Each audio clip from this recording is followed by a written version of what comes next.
एक समय की बात है, एक छोटे से गांव में एक किसान रहता था। उसका नाम रामचंद्र था। रामचंद्र एक बहुत ही मेहनती और परिश्रमी किसान था।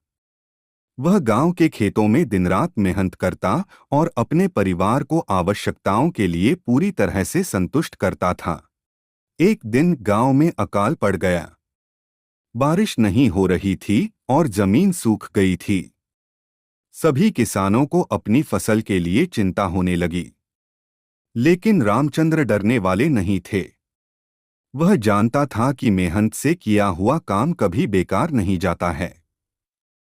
रामचंद्र ने अपने खेतों को और अच्छे से सिंचित करना शुरू किया। वह रात दिन मेहनत करता रहा, पानी की बचत करता रहा और पौधों की देखभाल में विशेष ध्यान देता रहा। दूसरे किसान उसे हंसते और मजाक उड़ाते रहे, पर रामचंद्र अपने लक्ष्य के प्रति सदा संकल्पबद्ध रहा। कुछ समय बाद बादल उमड़ आए और बारिश शुरू हो गई।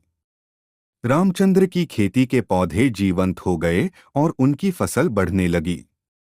वह खुशी से झूम उठा, क्योंकि उसका मेहनत और धैर्य उसे उनके सपनों की प्राप्ति तक पहुंचा रहे थे। फसल काटने के बाद रामचंद्र ने अपनी परिवार के साथ आराम से खुशहाल जीने का आनंद लिया।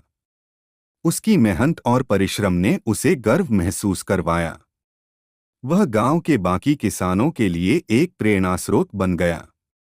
आखिरकार गांव की जनता ने उनकी मेहनत और समर्पण को मान्यता दी और उन्हें सम्मानित किया। रामचंद्र की कहानी और संघर्ष गांव के अन्य किसानों को भी प्रेरित करते रहे। इस कहानी से हमें यह सीख मिलती है कि मेहनत, परिश्रम और समर्पण किसानों के लिए अत्यंत महत्वपूर्ण हैं। यदि हम मेहनत करें और परिश्रम करें, तो हम सफलता के मार्ग पर चलने में सफल हो सकते हैं, चाहे कितना भी कठिनाइयां आएं।